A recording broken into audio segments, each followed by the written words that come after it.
வணக்கம் நண்பர்களே. ஒரு முறை விஜயநகரத்தை பேரரசர் விஜயன் சிறப்பாக ஆண்டு வந்தார். அப்போது அவருடைய ஒவ்வொரு அமைச்சரையும் ரொம்பவும் நிறைய தேர்வுகளுக்கு பின்னாடி தான் பரிசோதித்து அமைச்சர்களாக ஆக்கினார். அந்த மாதிரி தான் ஒவ்வொரு துறைக்கும் சிறப்பான அமைச்சர்கள் இருந்தாங்க. குறிப்பாக சொல்லணும்னா பாதுகாப்புத்துறைக்கான அமைச்சர் அவருடைய பணியை ரொம்பவும் திறம்பட செஞ்சாருன்னு தான் சொல்லணும். அவர்கிட்ட இருந்த அனைத்து படைகளும், இந்த யானைப்படை, குதிரைப்படை, காலாட்படைன்னு சொல்லிட்டு எல்லா படைகளிலும் சிறப்பான வீரர்களுக்கு தேவையான எல்லா வசதிகளும் செஞ்சு கொடுத்துருந்தார் அமைச்சர். அது மட்டும் இல்லாமல் ஒற்றர்களுடன் ஒரு நல்ல அணுகுமுறையில் இருந்தார். அதாவது சுமூகமான, அவங்கள திட்டுறதோ அந்த மாதிரியெல்லாம் கிடையாது. எந்த நிகழ்வு நடந்தாலும், எந்த நாட்டில் நடந்தாலும் உடனே அவருக்கு தகவல் வந்துடும். அதை வச்சு அவர் தன்னுடைய விஜயநகரத்தை ரொம்ப திறமையாக பாதுகாத்து வந்தார்னு தான் சொல்லணும். இந்த இடத்துல நம்ம இந்த கதையிலேருந்து என்ன கற்றுக்க போகிறோம் அப்படின்னு பார்த்திங்கன்னா, எந்த ஒரு சூழ்நிலையிலும் தயங்கி நிற்கக்கூடாது. தயங்கி நின்னால் நம்மளுக்கான உரிமை இருக்கு இல்லையா, அதை மற்றவங்க எடுத்துப்பாங்க. உங்கள் வாழ்க்கையில் நீங்கள் தயங்கினதுனால எதையாவது இழந்திருக்கீங்களா? கொஞ்சம் யோசித்து பாருங்கள். சரி, வாங்க காணொளிக்கு போகலாம். இந்த காணொளி உங்களுக்கு பிடிச்சிருந்ததுன்னா தயவு செஞ்சு சப்ஸ்கிரைப் பண்ணிவிடுங்க, லைக் பண்ணுங்கள், ஷேர் பண்ணுங்கள், கமெண்ட் பண்ணுங்கள். வாங்க கதைக்குள்ளே போகலாம். அழகான அந்த ஊரை திறமையாக அரசர் ஆண்டு வந்தாலும் பாதுகாப்புத்துறை அப்படிங்கிறது அந்த அமைச்சர்கிட்ட தான் இருந்தது. அந்த அமைச்சரும் அவ்வளவு திறமையாக அந்த பொறுப்பை எடுத்துக்கிட்டு நல்லபடியாக பண்ணிக்கிட்டு இருந்தார். ஒரு சமயம் என்ன ஆச்சு அப்படின்னா, அவர் தூரதேச பயணம் மேற்கொள்ள வேண்டிய கட்டாயம் இருந்தது. அந்த தருணம் என்ன அப்படின்னா, அவர் போயாச்சு, அந்த பணிகளெல்லாம் முடிச்சிட்டாரு. வரும் வழியில் சரியான காற்று, மழை. அவர் கப்பலில் செஞ்சுருந்தாரா, நடுக்கடலில் மாட்டிக்கிட்டார்.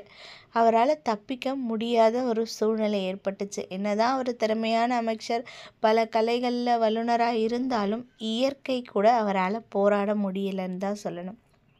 அதனால் அவர் நடுக்கடலிலே மாட்டிக்கிட்டார்.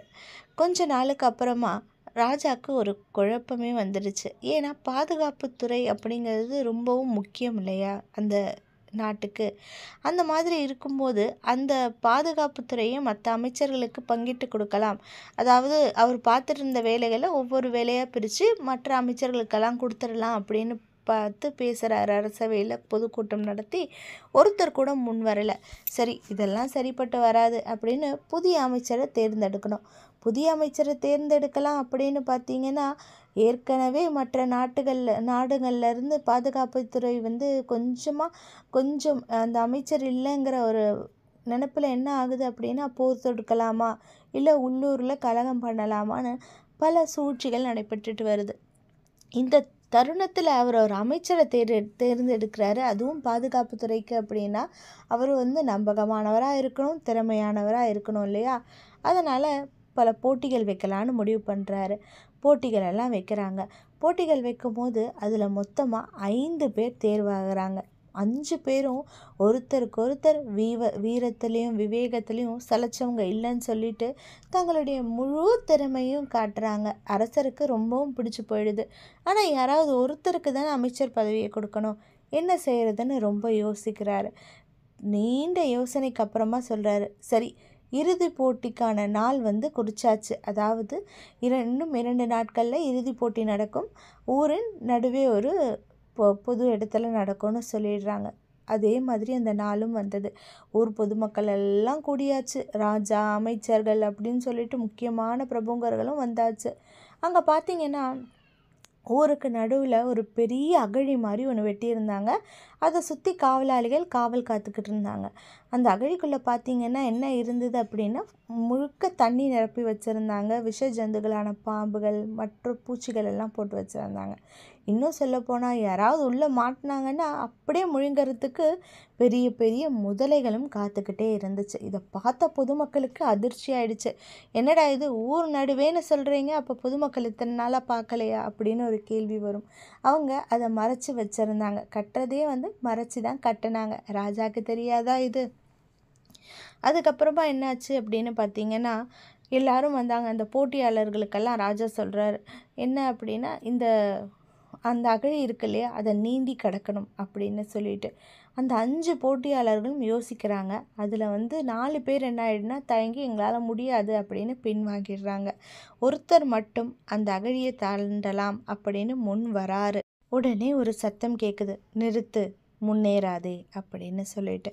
ராஜா தான் அந்த வார்த்தையை சொல்கிறாரு. அது மட்டும் இல்லாமல் அந்த ஒரு நபர் யார் தயக்கமே நின்றி அந்த அகழியை தாண்டலாம் அப்படின்னு முன் வரார் இல்லையா, அவருக்கு பாதுகாப்புத்துறை அமைச்சர் பதவியும் கொடுத்துடுறாரு. இது ராணிக்கும் மற்ற அமைச்சர்களுக்கும் பெருத்த சந்தேகத்தையும் ஒரு அதிர்ச்சி, என்ன இது போட்டியே நடக்காமல் ராஜா கொடுத்துட்றாரே அப்படிங்கிற ஒரு எண்ணத்தை உண்டாக்குது. தன்னுடைய சந்தேகத்தையும் கேட்குறாங்க. அப்போ ராஜா சொல்கிறாரு, எனக்கு தெரியும் இந்த அகழிக்குள்ளே இறங்கி நீந்தி வர்றதுங்கிறது அசாத்தியமான செயல்னு. அப்படி இருக்கும்போது நான் ஏன் அவருக்கு பதவியை கொடுத்தேன்னா, இந்த நாட்டை காப்பாற்றுறதுக்கு எவ்வளவு வீரம், விவேகம், திறமை போன்றவை வேணுமோ அதே நேரத்தில் ஒரு சந்தர்ப்ப சூழ்நிலையில் தயங்காமல் நாட்டுக்காக நம்ம முன் ஒரு செயலை செய்யணும்னா அதற்கான தைரியமும் வேணும். அது மற்ற 4 பேர்கிட்ட இல்லை. அவங்களும் வீரமானவர்கள் தான், விவேகமானவர்கள் தான்.